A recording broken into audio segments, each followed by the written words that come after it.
శుభోదయం మిత్రులారా, వార్తా కథనాలపై విశ్లేషణ కార్యక్రమం టీజీటీవీ మార్నింగ్ న్యూస్ కు స్వాగతం. నేను మీ జల్లి సత్య. ముందుగా వార్తల్లోని ప్రధాన అంశాలను కనుక పరిశీలించినట్లయితే, ఫోన్ ట్యాపింగ్ అంశం చాప కింద నీరులాగా విస్తరిస్తా ఉన్నది. ఒకవైపు కాంగ్రెస్ మంత్రులతో పాటు ఎమ్మెల్యేలు ఈ అంశం మీద మరి ఇక్కడ మల్లగుల్లాలు పడుతున్న పరిస్థితి. మరోవైపు ఏకంగా కాంగ్రెస్ రాష్ట్ర పార్టీ వ్యవహారాల ఇన్ఛార్జ్ ఫోన్ ట్యాప్ జరిగిందని, అదేవిధంగా మరి ఇక్కడ రాహుల్ గాంధీ ఫోన్ కూడా మరి ఇక్కడ ఏదైతే ఆ రాడార్ పరిధిలోకి వచ్చింది, దాని మీద కూడా నిఘా ఏర్పాటు చేయబడ్డది. మరి ఇక్కడ దీనికి బీజేపీ సహకరిస్తా ఉన్నదని చెప్పి పెద్ద ఎత్తున ఆరోపణలు అయితే వినిపిస్తున్న పరిస్థితిని మనం ఇక్కడ ప్రధానంగా గమనించవచ్చు. ఒకవైపు ఫోన్ ట్యాపింగ్ ద్వారా మరి ఇక్కడ ప్రజలను డైవర్షన్ చేసి గత ప్రభుత్వాన్ని బదనాం చేయాలని చెప్పి ఏదైతే ప్రక్రియకు పాల్పడ్డదో రేవంత్ రెడ్డి ప్రభుత్వం, ఈ రోజు ఆ రేవంత్ రెడ్డి ఈ ఫోన్ ట్యాపింగ్ ఉచ్చులో చిక్కుకుపోతా ఉన్నాడా, మరి ఇక్కడ ఆయన అదే అస్త్రాన్ని ప్రయోగించి అలా మంత్రులందరినీ దారికి తెచ్చుకోవడానికి ప్రయత్నాలు చేస్తా ఉన్నాడని చెప్పి మరి ఇక్కడ పెద్ద ఎత్తున అనుమానాలు అయితే వ్యక్తమవుతున్న పరిస్థితిని మనం ఇక్కడ ప్రధానంగా గమనించాలి. మరోవైపు చూసుకున్నట్టయితే రాబోయే రోజులలో మరి ఇక్కడ కేంద్రంలో సంకీర్ణ ప్రభుత్వాలదే హవా ఉంటుందని చెప్పి నిన్నటి రోజున కేటీఆర్ వ్యాఖ్యానించగా, మరోవైపు చూసుకున్నట్టయితే మరి ఇక్కడ ఏదైతే మాజీ ఐపీఎస్ అధికారి ప్రస్తుత బీఆర్ఎస్ నాయకుడు ఆర్ఎస్ ప్రవీణ్ కుమార్ మరి ఇదే ఫోన్ ట్యాపింగ్ అంశంపై రేవంత్ జైలుకి వెళ్ళడం ఖాయం అని చెప్పి ఆయన మరి ఇక్కడ చెప్తున్న పరిస్థితిని మనం ప్రధానంగా గమనించాలి. మరోవైపు చూసుకున్నట్లయితే కంచె గచ్చబౌలి వ్యవహారం ఏదైతే పెద్ద ఎత్తున దుమారం రేగిందో, మరి ఇక్కడ తెలంగాణలో మరి హైదరాబాద్ సెంట్రల్ యూనివర్సిటీకి సంబంధించిన భూముల విషయంలో మరి ఆ భూములలో ఏదైతే చెట్లను నరికిండో వాటిని పునరుద్ధరించాలని చెప్పి సుప్రీంకోర్టు ఆదేశాలు జారీ చేయగా ఇప్పటి వరకు అయితే ప్రభుత్వం ఆ దిశగా కృషి చేయలేదు. కానీ ఈ రోజు ఆ కంచె గచ్చబౌలి మీద మరి ఈ రోజు సుప్రీంకోర్టులో విచారణ జరగనున్నట్టుగా మరి ఇక్కడ సమాచారం. దాంతో మరి ప్రభుత్వం మీద సుప్రీంకోర్టు ఏ విధంగా స్పందిస్తూ ఉన్నది. మరోవైపు స్వయంగా ఆ కేసును పరిశీలించినటువంటి బిఆర్ గవాయే ఈరోజు జస్టిస్ బిఆర్ గవాయే ఈరోజు సుప్రీంకోర్టు ప్రధాన న్యాయమూర్తిగా ఉన్నాడు. ఆయన బెంచ్ మీదనే ఇది సాగబోతా ఉన్నది. కాబట్టి మరి ఇక్కడ అధికారులను అదేవిధంగా రాష్ట్ర ప్రభుత్వానికి ఏ విధంగా మరి ఆదేశాలు జారీ చేస్తారని చెప్పి ఎదురు చూస్తున్న పరిస్థితిని మనం ఇక్కడ ప్రధానంగా గమనించాలి. ఈ వైపు చూసుకున్నట్టయితే ఏదైతే నిన్నటి రోజున ఎమ్మెల్సీ అద్దంకి దయాకర్ కు మరి ఇక్కడ నిరుద్యోగుల నుంచి నిరసన సెగ తగిలింది. ఇప్పటి వరకు ఏదైతే నిరుద్యోగులే మాకు నోటిఫికేషన్లు అద్దంటారు అని చెప్పి ఏదైతే గొప్పలు చెప్పుకుంటూ వచ్చిందో సర్కార్, ఇప్పటి వరకు 2 లక్షల ఉద్యోగాలు ఇస్తా అని చెప్పి మొదటి సంవత్సరంలోనే 2 ఏళ్లు పూర్తిగా వస్తున్నాయి. ఇప్పటి వరకు మరి 2 లక్షల ఉద్యోగాలు లేవు, జాబ్ క్యాలెండర్ లేదని వాళ్ళు ఏదైతే పెద్ద ఎత్తున నిరసన చేస్తా ఉన్నారో, మరి ఇక్కడ అద్దంకి దయాకర్ మాట ఏదైతే వెలికేసినస్తులో ముఖ్యమంత్రిని ఆయనకే నిన్నటి రోజున నిరసన సెగ తగిలింది. ఇక్కడ చిక్కడపల్లి సిటీ సెంట్రల్ లైబ్రరీలో జాబ్ క్యాలెండర్ మరియు జీపీఓ నోటిఫికేషన్ పై అద్దంకి దయాకర్ నిలదీసిన నిరుద్యోగులకు చూసుకున్నట్టయితే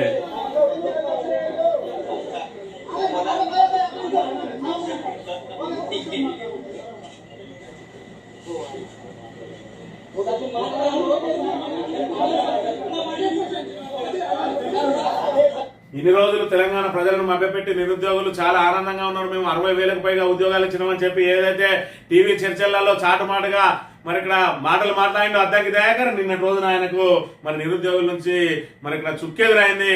వాళ్ళందరూ కూడా నిలదీసిండ్రు, ఏది జాబ్ క్యాలెండర్, ఏవి 2 లక్షల ఉద్యోగాలు, ఎందుకు నిరుద్యోగులను ఈ విధంగా మభ్యపెడతా ఉన్నారు, ఇంకా కూడా మరి తెలంగాణ ప్రజలను మభ్యపెడుతూ నిరుద్యోగులే నోటిఫికేషన్లు ఇవ్వద్దంటానని చెప్పి ఎందుకు మీరు మరి ఇక్కడ వేదికల మీద చెప్తా ఉన్నారు, ఏది ద్వంద్వ వైఖరి, ఏది మీరు నిరుద్యోగులు చేసిన న్యాయం ఏది అని చెప్పి నిన్నటి రోజున నిలదీసిండ్రు. దీని ద్వారా తెల్లమైంది మరి ఇక్కడ ప్రభుత్వం యొక్క ఏదైతే అబద్ధాలు అసత్యాలన్నింటినీ నిరుద్యోగులు వాళ్ళ మీద ఏ విధంగా ఆగ్రహంగా ఆవేశంగా ఉన్నారన్నది నిన్నటితో తెల్లమైంది.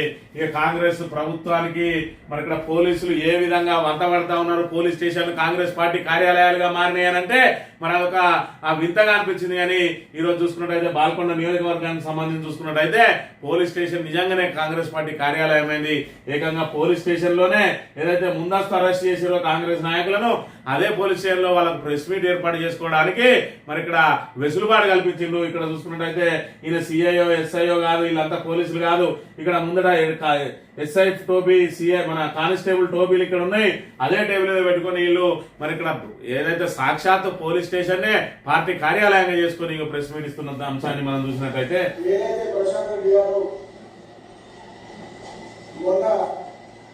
కాంగ్రెస్ పార్టీ చేస్తున్న సంక్షేమాల గురించి పదే తప్పు ప్రచారాలు చేస్తున్నారు.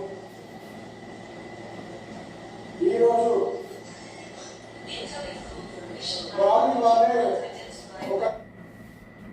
మాజీ మంత్రి ఎమ్మెల్యే ప్రశాంత్ రెడ్డి తప్పుడు ప్రచారాలు చేస్తారన్నట. వీళ్ళేదో సవాళ్ళు ప్రతి సవాళ్ళు విసుకుని ఆ ప్రశాంత్ రెడ్డి ఇంటి మీదకి దాడికి వెళ్ళారు. దాని మీద మరి అక్కడ ఏదైతే ఎన్ఆర్ఐ కాంగ్రెస్ నాయకుడిని బీఆర్ఎస్ నాయకులు చితక్కొట్టి బట్టలు చింపి బయట ఊరేగించిన సంగతి తెలిసిందే. దాని మీద ఉద్రిక్తతలు చెలరేయకుండా కాంగ్రెస్ నాయకులను ముందస్తుగా బైండ్ ఓవర్ చేస్తే అది కాంగ్రెస్ పార్టీ కార్యాలయంగా మార్చుకుని పోలీస్ స్టేషన్లోనే ఏకంగా ప్రెస్ మీట్ పెడతా ఉన్నారంటే పోలీసుల దీన వ్యవస్థ ఏ విధంగా ఉన్నది, పోలీసులు ఎంతకు దిగజారినరు, ఇవాళ పోలీసు వ్యవస్థను ఎట్లా భ్రష్టు పట్టిస్తా ఉన్నారు టాప్ టు బాటం. ఇక్కడ మంత్రి నియోజకవర్గంలో అయితే పోలీసులు అనే వాళ్ళు అసలు మేము పోలీసులం కాదు కాంగ్రెస్ కార్యకర్తలమే అని బాధంగా చెప్పుకుంటున్నట్టుగా వ్యవహరిస్తున్న పరిస్థితి నెలకొని ఉన్నది. ఈ రకంగా పోలీసులు 3 రోజుల భాగవతానికి మూడు మీసాలు ఎక్కించుకున్నట్టు ఇంకా 3 ఏళ్ల పాటు ఉండే మరి ఇక్కడ ఈ అధికార పార్టీ ఏదైతే కాంగ్రెస్ ప్రభుత్వానికి వంతబడతా ఉన్నారో ఖచ్చితంగా వాళ్ళు మూల్యం చెల్లించక తప్పదు. కేటీఆర్ నుంచి కింది కార్యకర్త వరకు కూడా మరి ఖచ్చితంగా వాళ్ళు నోటు చేసుకుంటా ఉన్నారు. ఒక్కొక్కరు ఎవరైతే అతి చేస్తా ఉన్నారో అతి చేసిన వాళ్లకు మరి మీరు ఏది ఇచ్చిరో మీకు అది తిరిగి ఇవ్వడానికి సిద్ధంగా ఉన్నారు బీఆర్ఎస్ నాయకులు అనే విషయాన్ని మళ్ళొకసారి గుర్తుంచుకోవాలి. వార్తా కథనాలను కనుక పరిశీలించినట్లయితే ముందుగా నమస్తే తెలంగాణలో రాడార్లో మేడం కాంగ్రెస్ దూత ఫోన్ కు తప్పని సర్కారు ట్యాపింగ్, 6 మంత్రులు 25 మంది ఎమ్మెల్యేల ఫోన్లకు దొంగ చెవులట. అధిష్టానం ప్రజలతో ఏం మాట్లాడుతున్నారో వినేందుకు నిఘా, సన్నిహితులు కుటుంబీకుల ఫోన్ కాల్స్ ఎత్తడానికి నేతల చెక్కు, సిగ్నల్ యాప్ ఫేస్ టైమ్ లోను మాట్లాడుకుంటున్న ముఖ్యులు అని చెప్పి రాడార్ పరిధిలోకి మేడం అంటే మేడం ఎవరు? ఇక్కడ చూసుకున్నట్టయితే రాష్ట్ర కాంగ్రెస్ పార్టీ వ్యవహారాల ఇన్ఛార్జ్ మరి ఇక్కడ మీనాక్షి నటరాజన్ గారు. ఆమె అధిష్టానానికి ఏమేం చెప్తా ఉన్నది, అసలు అధిష్టానానికి రేవంత్ రెడ్డికి గ్యాప్ ఎందుకు వస్తా ఉన్నది, మరి ఇప్పటి వరకు ఆయన కేవలం అపాయింట్మెంట్ కూడా ఎందుకు ఇవ్వడం లేదు అని చెప్పి మరి దీని అంతటి కూడా మరి ఏదైతే ఇక్కడ నుంచి తన మీద వెళ్తున్నటువంటి ఫిర్యాదులే కారణం అని చెప్పి ఆ ఫిర్యాదులన్నింటినీ కూడా మరి ఇక్కడ అక్కడ ఉన్న ఎంపీలు కూడా పసిగట్టలేకపోతా ఉన్నారు. ఎంపీలు ఢిల్లీలో ఉండి ఎవరు వస్తా ఉన్నారు, ఎవరు పోతా ఉన్నారు, ఎవరెవరిని కలుస్తా ఉన్నారు, ఏం ఫిర్యాదు చేస్తా ఉన్నారని తెలుసుకోలేకపోతా ఉన్నారని చెప్పి మొన్నటి రోజున మరి ఇక్కడ రేవంత్ రెడ్డి 3 రోజుల పాటు ఉంటే 3వ రోజు ఎలాంటి అధికారిక కార్యక్రమాలు పెట్టుకోకపోయినప్పటికీ కూడా ఆ రోజు ఏదైతే అధిష్టానం పిలుస్తుందని చెప్పి లీజర్ గా ఉంచుకున్నాడంటా ఉన్నారు. కానీ కారణాలు వేరని ఏదైతే తెలంగాణకు సంబంధించిన ముఖ్య పోలీస్ అధికారులతోటి అక్కడ సమావేశమై మరి ఇక్కడ ఎవరెవరు ఏమేం చేస్తున్నారో ఎందుకు పసిగట్టలేకపోతా ఉన్నది మీ ఇంటెలిజెన్స్ వ్యవస్థ అంటే దానికి ఫోన్ ట్యాపింగే మరి ఇక్కడ ఏదైతే దాని ఆవశ్యకత ఉన్నది, ఫోన్ ట్యాపింగే దానికి శిరోధార్యం అని చెప్తే ఎవరద్దన్నారు మిమ్మల్ని ఫోన్ ట్యాపింగ్ చేయకుండా అని చెప్పి మరి ఇక్కడ ఇదంతా కూడా కథనంలో పేర్కొనబడ్డది. అంటే ఈ రకంగా మరి ఫోన్ ట్యాపింగ్ అంశంతో ఏ విధంగా అయితే బీఆర్ఎస్ మెడకు ఉచ్చు బిగించాలని ప్రయత్నం చేసిండో ఈ రోజు అదే ఉచ్చులో రేవంత్ రెడ్డి చిక్కుకున్నాడా అని అంటే మరి అవుననే సమాధానమే వినిపిస్తా ఉన్నది. ఒకవైపు చూసుకున్నట్టయితే 6 మంత్రులు 25 మంది ఎమ్మెల్యేలు తనకు వ్యతిరేకంగా ఉన్నటువంటి తన మాట వినని ఈ మంత్రులకు అనుకూలంగా ఉన్నటువంటి ఎమ్మెల్యేల ఫోన్లతో పాటు మంత్రుల ఫోన్ కూడా ట్యాప్ చేస్తా ఉన్నట. నల్గొండకు సంబంధించిన ఒక మంత్రి అయితే ఆ ఫోనే వాడతలేడట. మరి ఇటీవలనే ఒక ఎమ్మెల్యేకి సంబంధించి ఆయన బిడ్డ అమెరికా నుంచి ఐఫోన్ పంపిందట.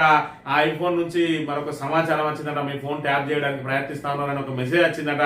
ఆ విషయం ఇతర ఎమ్మెల్యేలతోటి మరి ఆయన పంచుకుంటే తాము కూడా అవే ఫోన్లు కొనుగోలు చేయడానికి ఆసక్తి చూపుతా ఉన్నారని చెప్పి కూడా ఈ వార్తా కథనంలో పేర్కొన్నారంటే మరి ఇక్కడ స్వపక్షానికి సంబంధించిన ఏదైతే మరి ఇక్కడ ఎమ్మెల్యేలు మంత్రులే ఏ విధంగా ఫోన్ ట్యాపింగ్ కోసం భయపడతా ఉన్నారు. రేవంత్ రెడ్డి మరి ఇక్కడ తన అధికారాన్ని నిలుపుకోవడం కోసం తమ మీద ఏ విధమైన నిఘా ఏర్పాటు చేసిండ్రు, ఆ నిఘా నుంచి మరి ఇక్కడ తాము మరి ఎప్పటికప్పుడు ఏ విధంగా మరి ఇక్కడ బయటపడాలి అని చెప్పి ఇప్పుడు వాళ్ళు ఆలోచనలు చేస్తున్నట్టుగా ఈ వార్తా కథనంలో పేర్కొన్న అంశాన్ని మనం గమనించవచ్చు. కంచెగచ్చవెలిపై మారని సర్కార్, చెట్ల పునరుద్ధరణపై సుప్రీంకోర్టు హెచ్చరించిన చర్యలు లేవు. అడవి పునరుద్ధరణ పనులపై నివేదిక ఇవ్వాలన్న ఆదేశాలు, ఇప్పటివరకు ఎలాంటి పనులు చేపట్టారు రేవంత్ సర్కార్. కంచెగచ్చబౌలి విధ్వంసంపై సుప్రీంలో విచారణ అని చెప్పి కంచెగచ్చబౌలి వ్యవహారం 400 ఎకరాల మరి ఇక్కడ యూనివర్సిటీ భూములను అమ్మడానికి ప్రభుత్వం ఏ విధంగా అయితే ప్రయత్నం చేసిందో రియల్ ఎస్టేట్ కు అప్పచెప్పడానికి చేసిన ప్రయత్నానికి ఇక్కడ పర్యావరణ ప్రేమికులు మేధావులందరూ కూడా అదేవిధంగా విద్యార్థులందరూ మరి ఇక్కడ బహిరంగంగా పోరాటం చేసి ఇవాళ సుప్రీంకోర్టు జోక్యంతో ఆ భూములను నిలుపుకున్నారు. దాని మీద ఒక కమిటీని వేసింది సుప్రీంకోర్టు. ఆ కమిటీ వచ్చి ఇక్కడ 120 ఎకరాలలో విధ్వంసం జరిగింది, చెట్లను మరి ఇక్కడ పూర్తిగా ధ్వంసం చేసిండ్రు. అలా మరి అరుదైన వృక్ష జాతి ఉన్నది, అరుదైన పక్షి జాతి ఉన్నది, అరుదైన జంతుజాలం ఉన్నది అని చెప్పి నివేదిక ఇచ్చింది. దాన్ని తక్షణం పునరుద్ధరించాలంటే ఇప్పటి వరకు ప్రభుత్వం దాని మీద పునరుద్ధరించలేదు. సరిగదా ఖచ్చితంగా కంచెగచ్చబౌలి భూములను ఏ విధంగా అమ్మాలనే ప్రయత్నంలోనే ఉన్నది. మరి ఇక్కడ ఇలా విచారణ జరగబోతా ఉన్నది, ఏం జరగబోతా ఉన్నది అన్నది మరి ఇక్కడ విచారణ అనంతరం తెలుస్తుంది. ఇక 2029లో వచ్చేది సంకీర్ణ సర్కారే. ప్రజల కోసం మరింత కష్టపడి పనిచేస్తాం. కాంగ్రెస్ బీజేపీలతో పోరాడుతూనే ఉంటాం. 2014-18లో ఒంటరిగా అధికారంలోకి వచ్చింది. 2023లో 1.8% ఓట్ల తేడాతో ఓడిపోయిన ఈ అంశాన్ని దృష్టిలో పెట్టుకుని ఈసారి ఎలాంటి పొరపాట్లు జరగకుండా జాగ్రత్త పడతాం. తప్పకుండా తిరిగి అధికారంలోకి వస్తాం. బీజేపీ కాంగ్రెస్ కు 150కి మించి సీట్లు రావు.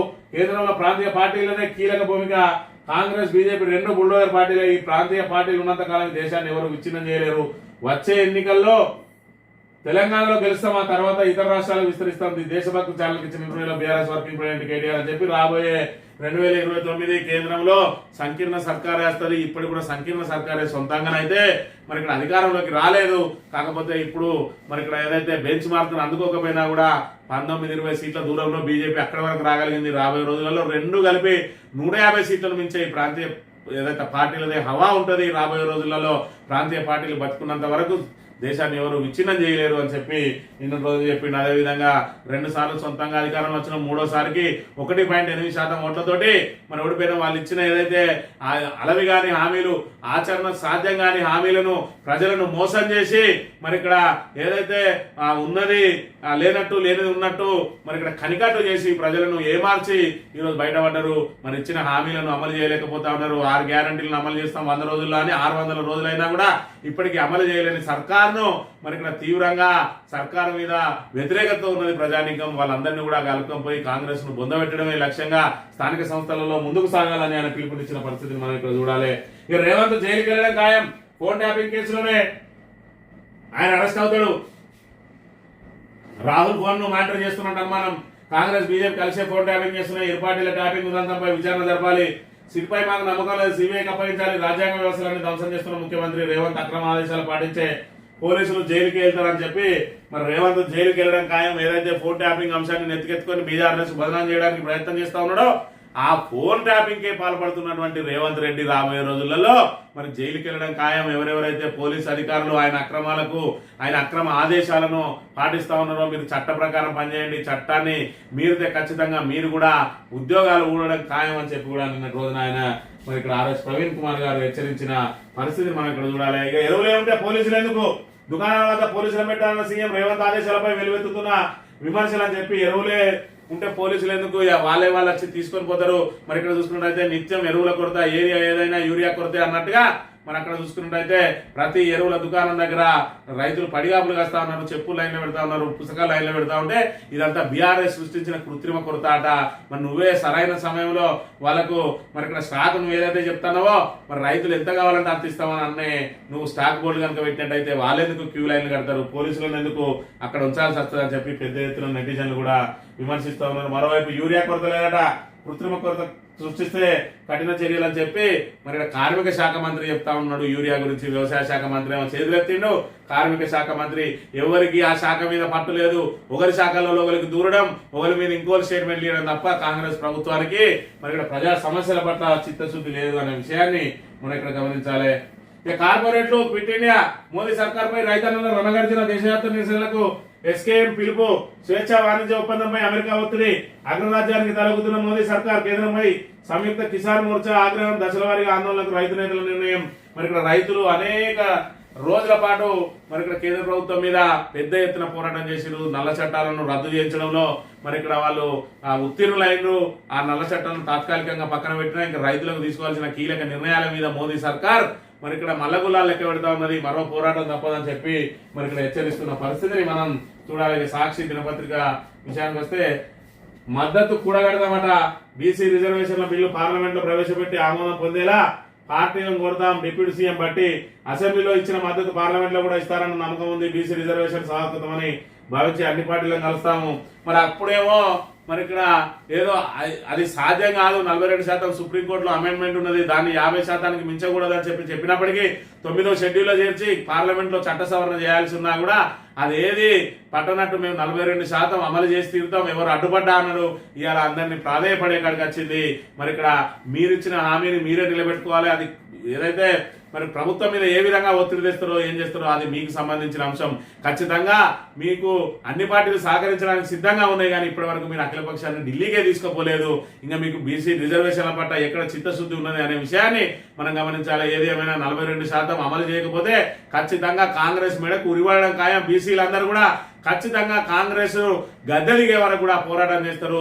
దీని నుంచి మీరు బయటపడాలంటే ఏదో సాకులు చెప్పి బయటపడితే మరి ఇక్కడ ఒప్పుకోవడానికి బీసీ సమాజం సిద్ధంగా లేదనే విషయాన్ని కూడా మనం గమనించాలి. ఇక రాజీ పడలేకే జస్టిస్ వర్మ అంశమే కారణమా, అంశంపై విపక్షాల నోటీసుకు సంబంధించిన జగదీప్ ధన్ఖడ్ ఆ నోటీసును ఓకే చెప్పడానికి జీర్ణించుకుని ప్రభుత్వం ఆ కారణంగానే బీఎస్సీ భేటీకి నడ్డా రిజిజు డుమ్మా వీళ్ళ గైరాజుతో ఆగ్రహంతో రాజీనామా చేసిన దానికడ చెప్పి ఉపరాష్ట్రపతి మరి ఇక్కడ రాజ్యసభ చైర్మన్ ఎవరైతే ఉన్నారో ఉపరాష్ట్రపతి మరి జగదీప్ ధన్ఖడ్ రాజీనామా మీద ఇప్పుడు అనేక రకాలైన మరి ఇక్కడ విషయాలు వెలుగులోకి వస్తా ఉన్నాయి. అసలు రాజీనామా గల కారణాలు ఏంది, నిజంగానే ఆయన పేర్కొన్నట్టు అనారోగ్య కారణాలా అంటే కాదు. ఏదైతే జస్టిస్ వర్మ అభిశంసనకు సంబంధించి మరి ఇక్కడ విపక్షాలు ఇచ్చిన నోటీసును స్వీకరించిందట, దాన్ని ఏదైతే చర్చకు స్వీకరించిండో దాని మీద బీజేపీ ఆగ్రహంగా ఉన్నది. అదేవిధంగా న్యాయ వ్యవస్థ మీద కూడా ఆయనే మరి ఇక్కడ తన వాగ్బానాలు ఏదైతే ఎక్కువ పెట్టిండు. మరి గతంలో రాష్ట్రపతి అధికారాలను ఏదైతే సుప్రీంకోర్టు ప్రశ్నించిందో దాని మీద కూడా ఆయన తీవ్రంగా స్పందించిండు. అది కూడా కేంద్రానికి మింగుడు వల్ల లేకనే మరి ఇక్కడ ఏదైతే వీళ్ళు పెట్టిన ఆ బీఎస్సీ సమావేశానికి జేపీ నడ్డా రిజిజు డుమ్మా కొట్టినట్టు దాంతో ఆగ్రహంతో రాజీనామా చేసిండు అని చెప్పి మొత్తానికైతే బీజేపీలో తిరుగుబాటు ప్రక్రియ ప్రారంభమైందనే విషయాన్ని కూడా మనం గమనించాలి. రెండో రోజు రాగడా పార్లమెంట్ లో కొనసాగిన విపక్షాల ఆందోళన అని చెప్పి ఓటర్ల జాబితాకు సంబంధించి సింధూర్ ఆపరేషన్ మీద చర్చ చేపట్టాలని చెప్పి 2 రోజులుగా వీళ్ళు చేస్తా ఉన్నారు. ఒకవైపు ఆపరేషన్ సింధూర్ మీద 16 గంటల పాటు చర్చిస్తామని చెప్పి మరి చెప్పినా తక్షణమే చర్చించాలని చెప్పి వాళ్ళు మరి ఇక్కడ ఆందోళన చేపడుతున్న పరిస్థితిని మనం గమనించాలి. ఇక మిమ్మల్ని నమ్మితే ఆంధ్ర నమ్మాలా? ఆడబిడ్డ నిధి కింద మహిళలకు నెలకు 1500 హామీ అమలు చేయాలంటే ఆంధ్రనే అమ్మాలంట. మనం మొన్నటి రోజున మేము ఆంధ్రప్రదేశ్ లో ఏదైతే ఇక్కడ మన రేవంత్ రెడ్డి శిష్యుడు ఏదైతే ఇచ్చిండో హామీలు వాటినే మరి ఇక్కడ ఏదైతే 6 గ్యారంటీల పేరుతో ఇక్కడ ఇస్తే ఆయన కూడా మరి ఏదో 6 పాయింట్స్ తోటి ఏదో అక్కడ ఆయన కూడా హామీలు ఇవ్వడం జరిగింది. మన దగ్గర 2500 ఇస్తా అంటే వాళ్ళు కూడా మహిళలకు 1500 ఇస్తా అన్నారు. ఇక్కడ ఉచిత బస్సు ఇస్తే అక్కడ కూడా ఉచిత బస్సును మరి ఏదైతే ప్రారంభం చేయబోతున్నాం అంటున్నారు. మరి మొన్నటి రోజున ఏదైతే అచ్చెన్నాయుడు ఎవరైతే ఉన్నారో మంత్రి ఆయన మాట్లాడుతూ ఇప్పటి వరకు మేము చెప్పినవన్నీ అమలు చేసుకుంటూ వస్తా ఉన్నాం. ఉచిత బస్సు కూడా అమలు కాబోతా ఉన్నది. ప్రతి మహిళకి ఏదైతే 1500 ఇవ్వాలని అనుకుంటున్నామో దాన్ని కూడా ఆలోచన చేస్తున్నాం. మరి ప్రతి మహిళకు కనుక 500 రూపాయలు ఇవ్వాలని అంటే ఆంధ్రాను అమ్మేయాలని మరి ఆయన వివాదాస్పద వ్యాఖ్యలు చేసిండు. దాని మీద పెద్ద ఎత్తున విమర్శలు వ్యక్తం అవుతున్నాయి. మరోవైపు చూసుకున్నట్టయితే ఆంధ్రాలో 1500 ఇవ్వాలంటేనే ఆంధ్రాను నమ్మాలంటే మరి తెలంగాణ రాష్ట్రంలో 2500 ఇవ్వాలంటే తెలంగాణతో పాటు ఇంకే రాష్ట్రాన్ని నమ్ముతాడు రేవంత్ రెడ్డి అనే విషయాన్ని కూడా గమనించాలంటే అలవి గాని హామీలన్నీ ఇచ్చి ప్రజలను ఏమార్చి ఏ విధంగా ఓట్లు దండుకొని ఆ తర్వాత ఏ విధంగా మాట మారుతా ఉన్నారు పాలకులు. దానికి గత ప్రభుత్వాల మీద మరి ఇక్కడ ఏదైతే నెపం నెట్టుతారో మరి ఇక్కడ గత ప్రభుత్వం ఎన్ని అప్పులు చేసిందో ఏం చేసిందో అవన్నీ ఆర్థిక వ్యవస్థ తెలిసినప్పుడు కూడా అలవి గాని హామీలను ఎందుకు ఇవ్వాల్సి వచ్చింది అంటే మరి మేము గద్దెనెక్కాలంటే ప్రజలను మోసం చేయాలి. ప్రజలను మోసం చేయక ఉన్నట్టు చెప్పినట్టయితే మాకు ఓట్లేయరు. మరి ఎన్నికలలో కేసీఆర్ అదే చేసిండు. ఉన్నట్టే చెప్పిండు 2000 పెన్షన్ మేము 4000 చేయలేము కానీ దశల వారీగా 5000 చేస్తాము కానీ ఏకకాలంలో చేయలేము. మన ఆర్థిక పరిస్థితి మెరుగుపడ్డా కొద్దీ 500 1000 పెంచుకుంటా పోతామని అంటే ఎవరు నమ్మలేదు. ఇక రేవంత్ రెడ్డి మేము రాగానే 100 రోజులలో 2000 4000 చెప్తా అంటే అందరు నమ్మోట్లేసిరు. 2000 4000 కాదు కదా 2500 కూడా చేయకుండా మీనమేషాలు లెక్క పెడతా ఉన్నాడు. ప్రతి మహిళకి 2500 అన్నాడు. అది సాధ్యం కాదని కేసీఆర్ చెప్పిండు. మరి ఇక్కడ సాధ్యం కాదని చెప్పిన కేసీఆర్ నోడిచ్చిరు. మరి ఇక్కడ ఏదైతే అలవిగానే హామీలు ఇచ్చి మేము చేస్తామని చెప్పి అబద్ధాలు ఆడిన రేవంత్ రెడ్డికి కోటేస్తే ఇవాళ ఏమైంది కేసీఆర్ చెప్పింది ఏమైంది. ఇవాళ ఆంధ్రలో చూసుకున్నట్టయితే మరి ఇక్కడ జగన్ ఇచ్చిన పథకాలను కూడా ఈయన కొనసాగించలేకపోతున్న పరిస్థితిని మనం చూడొచ్చు. ఈ ఆంధ్రజ్యోతి విషయానికి వస్తే భారత్ పై జలకడగమంట. బ్రహ్మపుత్రపై చైనా భారీ డ్యాం, బ్రహ్మపుత్ర నది మీద చైనా భారీ డ్యాం కట్టి ఒకవైపు ఎండాకాలంలో మనకు నీళ్లు రాకుండా మరోవైపు మరి ఇక్కడ అక్కడ భూకంపాలు ఎక్కువగా జరిగే అవకాశం ఉన్నదట. ఆ డ్యామ్ భూకంపాల బారిన పడ్డట్టయితే ఆ నీళ్ళని ఏకకాలంలో వస్తే కింద ఉన్న మనం ముంపు గురయ్యే అవకాశాలు ఉంటాయి. అయినప్పటికీ కూడా మనలా ముంచడమే లక్ష్యంగా చైనా ఇలాంటి దుర్మార్గాలకు పాల్పడుతున్న పరిస్థితిని మనం ఇక్కడ చూడవచ్చు. ఎయిర్ ఇండియా విమానంలో మంటలు. హాంకాంగ్ నుంచి ఢిల్లీకి వచ్చిన ఫ్లైట్ లో స్వల్ప అగ్ని ప్రమాదం అట. ఎయిర్ ఇండియాలో మరి సాంకేతిక లోపాలు ఇంకా బయట పడుతూనే ఉన్నాయి. మరి హాంకాంగ్ నుంచి వచ్చి మరి ఇక్కడ ఏదైతే సేఫ్ గా ల్యాండ్ అయిన తర్వాత అందులో మంటలు లేసినాయట. మరి ఇది ఏదైతే గాల్లో ఉండగానే అలాంటి మంటలు లేసినట్టయితే ఎంతమంది మరి ఇక్కడ ప్రాణాలకు ప్రమాదం ఉండేది. మరి వీటన్నిటిని కూడా ఇప్పటికి కూడా మరి ఏదైతే విమానయాన శాఖ ఇప్పటికి కూడా వాటి లొసుకులను వాటిని పూర్తి స్థాయిలో తనిఖీలను పూర్తి చేయకముందే ఎందుకు మరి విమానాలు నడిపిస్తున్నారు అనే విషయాన్ని కూడా మనం గమనించాలి. రాష్ట్ర ప్రభుత్వానికి ఆ అధికారం ఉందా? ఆర్డినెన్స్ న్యాయపరంగా నిలుస్తుందా? బీసీ రిజర్వేషన్ ఆర్డినెన్స్ పై గవర్నర్ ప్రశ్నలు. అడ్వకేట్ జనరల్ తో జిష్ణుదేవ్ శర్మ సమావేశం. రాష్ట్ర ప్రభుత్వ పరిధిలోని చట్టానికి సవరణ. ఈ చట్టపరంగా ఉన్న హక్కేనన్న ఏజీ మరింత మంది నిపుణులతో ఆర్డినెన్స్ పై చర్చిస్తున్న గవర్నర్ త్వరలోనే నిర్ణయం అని చెప్పి 42% అమలు చేస్తామని చెప్పి అసెంబ్లీలో చట్టం తెచ్చి మరి ఏదైతే అసెంబ్లీలో తీర్మానం చేసి చట్ట సవరణ కోసం మరి రాష్ట్రపతి దగ్గరికి పంపిందో బిల్లు, ఆ బిల్లు పెండింగ్ లో ఉన్నదా లేదంటే తిప్పి పంపిండని ఆల్రెడీ చెప్తా ఉన్నారు. మళ్ళీ ఈయన ఆర్డినెన్స్ తోటి మేము ఇక్కడ 42% తెస్తామని ఆర్డినెన్స్ పంపించిండు. ఆయనేమో మరి గవర్నర్ గారేమో మరి ఇక్కడ న్యాయ సలహా కోసం పంపించిండ్రు. ఆ న్యాయ సలహా కోసం నిన్న రోజున మరి ఇక్కడ అడ్వకేట్ జనరల్ తోటి సమావేశం అయితే ఇది మీకు మరి ఇక్కడ ఏదైతే సుప్రీంకోర్టు మార్గదర్శకాలకు ఈ ఆర్డినెన్స్ అనేది ఆటంకం కాదు, ఎందుకంటే ఈ ఆర్డినెన్స్ లో 50% మేము పేర్కొనలేదు, కేవలం పంచాయతీరాజ్ చట్టం 2018లో ఉన్న దానికి సవరణలు మాత్రమే చేస్తూ ఆర్డినెన్స్ తెచ్చినాం కాబట్టి మీరు దీన్ని మరి ఏదైతే సైన్ చేయొచ్చు ఆర్డినెన్స్ మీద. మరి ఇక్కడ 42% అనేది ప్రత్యేక జీవో ద్వారా పెడతారు. ఆ జీవో ఏదన్నా చెప్తే అది సుప్రీంకోర్టు మార్గదర్శకాలకు విరుద్ధంగా ఉంటుంది కానీ ఆర్డినెన్స్ విరుద్ధం కాదు అని చెప్పి ఒక వింత వాదన మొదలుపెట్టింది ఇలా ఏదైతే సర్కారు ఏజీ ద్వారా. అంటే ఇప్పుడు గవర్నర్ పంపిందల్లా 42% మరి రిజర్వేషన్ అమలు చేస్తామని చెప్పి పంపలేదట, కేవలం చట్ట సవరణ చేస్తామని మరి ఇక్కడ లాజిక్లతోటి పంపింది. అంటే గవర్నర్ సంతకాన్ని ఏ విధంగానైనా చేయించుకోవాలి అని చెప్పే ప్రయత్నం చేస్తా ఉన్నది. గవర్నర్ మాత్రం ఆర్డినెన్స్ ను పాస్ అయితే మరి నేను ఆర్డినెన్స్ మీద సంతకం చేస్తే మీరు మళ్ళీ ఒక దానికి అనుబంధంగా జీవో దిస్తే ఈ రెండు సుప్రీంకోర్టు పోతే అక్కడ కొట్టుడు పోతే గవర్నర్ గా నా పరువు పోతుంది, మరి నేనెందుకు ఆ విధంగా చేయాలని చెప్పి మరి ఏజీ రాష్ట్ర ప్రభుత్వానికి అనుకూలంగా చెప్తాడు కాబట్టి ఇంకా ఇతర న్యాయ నిపుణులతో కూడా సలహాలు తీసుకుంటున్న పరిస్థితి. ఏది ఏమైనా ఆర్డినెన్స్ పాస్ అయ్యే అవకాశం లేదు కాబట్టి ఖచ్చితంగా ఇక్కడ పార్లమెంట్ సమావేశాల్లో కేంద్రం మీద ఒత్తిడి తెస్తా అని ఏదైతే ప్రగల్భాలు వలుకుతా ఉన్నదో రాష్ట్ర ప్రభుత్వం ఇక్కడ మరి ఇక్కడ ఏదైతే ఢిల్లీకి సీఎం రేవంత్ రెడ్డి వెళ్ళిందట, సోనియా గాంధీ తోటి భేటీ అవుతాడు రేపు ఇండియా కూడా ఎంపీల గట మరి సమావేశమై పవర్ పాయింట్ ప్రజెంటేషన్ తోటి 42% అమలు చేస్తామని చెప్తా ఉన్నారు. నువ్వు పవర్ పాయింట్ ప్రజెంటేషన్ ఇస్తావా, సోనియా గాంధీ తోటి సమావేశం పెడతావా, లేదంటే రాహుల్ గాంధీ తోటి అసెంబ్లీ పార్లమెంట్ స్తంభింపజేస్తావా? 42% అమలు చేయకపోతే మాత్రం బీసీలు మీ కాంగ్రెస్ పార్టీకి ఉరేయడం తప్పది అని చెప్పి ఇక్కడ గమనించాలి.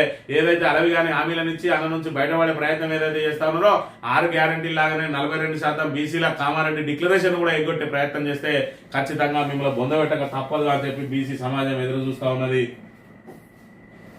ఇక మహాలక్ష్మి మరో మైలు రాయట, ఆర్టీసీలో 200 కోట్లు దాటినాయట. ఇది ఉచిత ప్రయాణాలు, ఉచిత టికెట్లు 200 కోట్ల ప్రయాణాలు, ఉచిత ప్రయాణాలు దాటినాయని చెప్పి పెద్ద ఎత్తున సంబరాలు. దీని ద్వారా పెద్ద ఎత్తున ఆర్టీసీకి లాభం వచ్చిందట.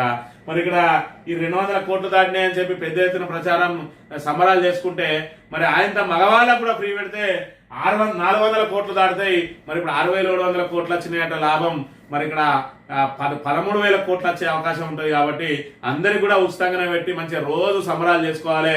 ఇవాళ అధికారులను ఏదైతే ఆర్టీసీ సిబ్బంది అదే విధంగా ఆర్టీసీ డ్రైవర్లు కండక్టర్లు అందరూ కూడా సంబరాలు చేసుకోవాలన్నట్టు ఇవాళ 200 కోట్లు దాటినందుకు. ఒకవైపు ఫ్రీ బస్ తోటి ఆర్టీసీ మరి ఇక్కడ దాని మీద పూర్తిగా నష్టం దాని మీద పడతా ఉన్నది. ఎప్పటికప్పుడు ఇవ్వాల్సిన రియంబర్స్మెంట్ ప్రభుత్వం ఇయ్యక ఇవాళ వాళ్ళకి సంబంధించిన సొంత పైసలు ఏవైతే ఉన్నాయో వాళ్ళు దాచుకున్న పైసలను కూడా ఆర్టీసీ డీజిల్ కోసం మెయింటెనెన్స్ కోసం వాడుతా ఉన్నది.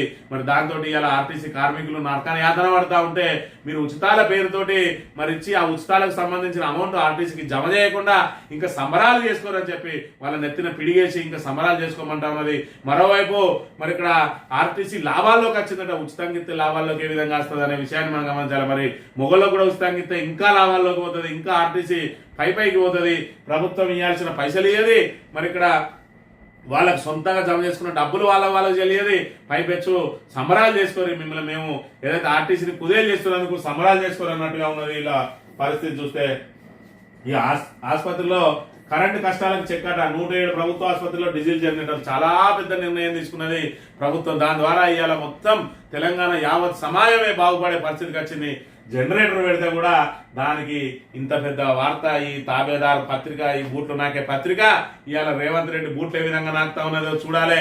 ఇవాళ ప్రజా సమస్యలను ప్రజలకు మరి ఇక్కడ ప్రభుత్వానికి తీసుకొచ్చి ప్రజలకు ప్రభుత్వానికి మధ్య వారధిగా ఉండాల్సిన ఇలాంటి కుక్కలు ఇవాళ చిన్న చిన్న వాటిని తీసుకొచ్చి భూతద్దంలో పెట్టి ప్రజలకు ఏదో చేస్తున్నారు మేలు.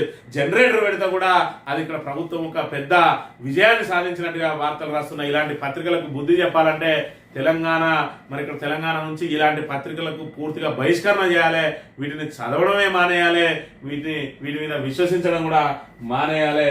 ఇక పట్టణాల్లో ఇందిరా మిల్లట తొలి దశలో జిహెచ్ఎంసీ పరిధిలో అమలు పేదలు నివసిస్తున్న చోట G3 పద్ధతిలో నిర్మాణం అని చెప్పి ఇందిరమ్మ ఇళ్ల పథకం అనేది అట్టర్లీ ఫ్లాప్ కాబోతా ఉన్నది. ఎందుకంటే కేంద్రం నిధులు ఇస్తుందనే ఆశ మీద ఉన్నది. ఇప్పటికే మీరు చేసిన సర్వే మరి కరెక్ట్ గా లేదు, మళ్ళీ రీసర్వే చేయండి అని చెప్పి ఒకవైపు కేంద్రం చెప్తా ఉన్నది. మరోవైపు చూసుకున్నట్లయితే స్థానిక సంస్థల్లో ఎన్నికల్లో గట్టెక్కడానికి, అదేవిధంగా GHMC ఎన్నికల్లో గట్టెక్కడానికి ఇది ఊదరగొట్టే ప్రకటనలు తప్ప ఇది అయ్యేది లేదు, సచ్చేది లేదనే విషయాన్ని తెలంగాణ ప్రజానీకం ఇంకా అనుమానం వ్యక్తం చేస్తున్న పరిస్థితిని అయితే చూడాలి. ఈనాడు దినపత్రిక విషయానికి వస్తే మరి ఉపరాష్ట్రపతి ఎందుకు ఈ నిర్ణయం తీసుకున్నాడు అనేది, రాజీనామా నిర్ణయం అనేది మీద విభిన్న మరి ఇక్కడ ఏదైతే కథనాలు అయితే వెలువడతా ఉన్నాయి. 2020లో పదవి విరమణ చేస్తానని చెప్పిండు. మరి అప్పటికి 75 దాటుతాయి. బీజేపీ అదేవిధంగా RSS విధానం ప్రకారం ఈయనకి ఇంకా 74 ఉన్నాయి. మరి పదవి పూర్తయ్యే వరకు ఉండే అవకాశం ఉన్నా కూడా ఏదైతే ఈయన చేసిన మరి అభిశంసన తీర్మానాన్ని ఏదైతే చర్చకు స్వీకరించిండో దాని మీదనే బీజేపీకి ఈయనకు మధ్య విభేదాలు ఏర్పడ్డట్టుగా ఇక్కడ చెప్తున్న పరిస్థితిని మనం ఇక్కడ ప్రధానంగా గమనించాలి. ఇక బిల్లుల ఆమోదంలో రాష్ట్రపతికి గడువు విధించడంపై అభిప్రాయం చెప్పండి కేంద్ర రాష్ట్ర ప్రభుత్వాలకు సుప్రీంకోర్టు నోటీసులు అని చెప్పి ఇది మీద కూడా తీవ్రంగా స్పందించిండు అప్పటి ఉపరాష్ట్రపతి. మరి సుప్రీంకోర్టు ఏదైతే రాష్ట్రపతుల, అదేవిధంగా ఉపరాష్ట్రపతుల, అదేవిధంగా ప్రధానులు, ముఖ్యమంత్రుల పాత్రను నిర్దేశించలేమని చెప్పి కూడా ఆయన ధిక్కార స్వరం చెప్పిన పరిస్థితి. ఇక్కడ చూసుకుంటే 200 కోట్లు మరి ఇక్కడ ఉచిత ప్రయాణాలు దాటినాయట. దానికి ఇక్కడ పెద్ద ఎత్తున మరి ఇక్కడ పథకం విజయవంతమైంది అని చెప్పి చెప్తారు. మరి ఒక ఉచిత పథకం ప్రారంభించి విజయవంతం అవడం ఏంది, అమలు చేయాల్సింది విజయవంతంగా, ఏదైతే ప్రజలు వాడుకోవడం విజయవంతంగా కాదు. ఇవాళ రేషన్ పథకం ఉన్నది, మరి ఇక్కడ రేషన్ లో విజయవంతంగా అమలు అయితే లేదా, ఉచిత బియ్యం ఇస్తా అంటే మరి ఇక్కడ రేపు ఏదైతే కేసీఆర్ పథకాలు ఇచ్చిండు, ఆ కేసీఆర్ కిట్ గాని, లేకపోతే బతుకమ్మ చీరలు గాని, అదేవిధంగా రైతు బంధు గాని, రైతు బీమా గాని, మరి ఇక్కడ ఇవన్నీ కూడా మరి అదేవిధంగా ఏదైతే ఆరోగ్యశ్రీ గాని, అదేవిధంగా CMRF ద్వారా మరి ఇక్కడ మీరు ఏదైతే చికిత్స చేయించుకుంటారో వాటికి తిరిగిచ్చే CMRF పథకం, ఇవన్నీ కూడా విజయవంతం కాలేదా? మరి ఇక్కడ 200 కోట్లు అయితే విజయవంతం అవడేంది, మరి జెంట్స్ కూడా ఫ్రీ అయితే 400 కోట్లు దాటుతారు, ఇంకా విజయవంతం అవుతుంది. ఇక్కడ జనాలను మరి ఇక్కడ ఏదైతే స్థానిక సంస్థల వేళ ప్రజల మెదళ్లలో మరి ఇక్కడ ప్రభుత్వం చాలా పెద్ద ఎత్తున పనిచేస్తా ఉన్నది. 6,700 కోట్లు మహిళలకు ఇక్కడ పూర్తి స్థాయిలో ఏదైతే పొదుపు చేసుకునే అవకాశం కల్పించింది, వాళ్ళ మీద 6,700 కోట్లు ఖర్చు పెట్టించింది అని చెప్పి మరి ఇక్కడ మహిళలందరినీ ఏమార్చే ప్రయత్నం చేస్తా ఉన్నారు. ఇవాళ మహాలక్ష్మి పథకంలో 2,500 ఎందుకు ఇస్తలేమని చెప్పి ఎక్కడ అడుగుతారో అని ఉల్టా మరి ఇక్కడ వీళ్ళ ప్రజల మనసులను మార్చడానికి తాబేదార్ పత్రికలు రెండూ కూడా ఇక్కడ ప్రధాన శీర్షికలుగా వేసుకుంటూ ప్రజల మెదళ్లలో మరి విషాలను నాటే ప్రయత్నం చేస్తా ఉన్నది. అంటే ప్రజలు ఏదైతే ఉన్నదాంతో తృప్తి పడాలో ఇస్తా అన్న హామీల మీద ప్రశ్నలు వేయద్దు, ప్రభుత్వం చాలా బాగా పనిచేస్తా ఉన్నదని చెప్పాలనే ఇలాంటి పథకాలను ముందటేస్తుంది. మరి ఇక్కడ రైతులు పడే ఇబ్బందులను, యూరియా కష్టాలను, అదేవిధంగా నాణ్యత లేని విత్తనాలతోటి, కరెంటు కోతలతోటి, లో వోల్టేజ్ సమస్యతోటి ఇక్కడ మరి సాగునీటి ప్రాజెక్టుల మీద జరుగుతున్న నిర్లక్ష్యం మీద ఎప్పటికప్పుడు ప్రభుత్వాన్ని అప్రమత్తం చేయడానికి ప్రజలకు వారధిగా ఉండాల్సిన ఈ పత్రికలు మరి వాటి బూట్లు నాటుకుంటున్నాయి. ఈనాడు, ఆంధ్రజ్యోతులు రెండు కూడా ప్రజలను డైవర్ట్ చేసే ప్రయత్నం చేస్తా ఉన్నాయి. కాబట్టి మరి ఈ పత్రికల గురించి కాదు, మరి ఇక్కడ ఏదైతే మనం ఒక్కటే ఆలోచన చేయాలి, 6 గ్యారంటీలు ఎప్పుడు అమలు చేస్తుంది కాంగ్రెస్ ప్రభుత్వం. మరి ఇచ్చిన డిక్లరేషన్లు మరి ఇక్కడ ఏదైతే రైతు డిక్లరేషన్ కానీ, SC డిక్లరేషన్ కానీ, ST డిక్లరేషన్ కానీ, BC డిక్లరేషన్ కానీ, దానిలో ఉన్న మరి ఏదైతే అంశాలన్నింటినీ ఎప్పుడు అమలు చేస్తామని చెప్పి మనం ఎక్కడికక్కడ నిలదీయాల్సిన అవసరం ఉన్నది. స్థానిక సంస్థల ఎన్నికల్లోకి వచ్చేటప్పటికీ మరి ఆర్డినెన్స్ ద్వారా చేస్తా అని చెప్పినావు, మరి 20 నెలల పాటు ఎందుకు ఇక్కడ ఎన్నికలు నిర్వహించకుండా తాత్సారం చేసినావు? ఎందుకు ఇప్పుడు గ్రామ పంచాయతీలకు కనీసం బుగ్గ కూడా పెట్టడానికి అవకాశం లేకుండా ఎందుకు నిధులు విడుదల చేస్తలేవు? ఇవాళ మొత్తం పారిశుద్ధ్యం పడికేసింది. వీటికి అన్నిటికీ మరి ప్రభుత్వ వైఫల్యమే కారణం కాదా? ఇవాళ ప్రజలకు ఇచ్చిన హామీలను అమలు చేసే వరకు మీ కాంగ్రెస్ పార్టీకి ఓటు వేసేది లేదని చెప్పి ఎక్కడికక్కడ తీర్మానాలు చేసి కాంగ్రెస్ పార్టీని మరి పూర్తిగా ఏదైతే బొందబెట్టాల్సిన బాధ్యత ప్రతి ప్రజానీకం మీద ఉన్నది. అప్పుడే మన తెలంగాణ బాగుపడుతుందని కోరుతూ ఇది ఈరోజు morning news. Thank you very much.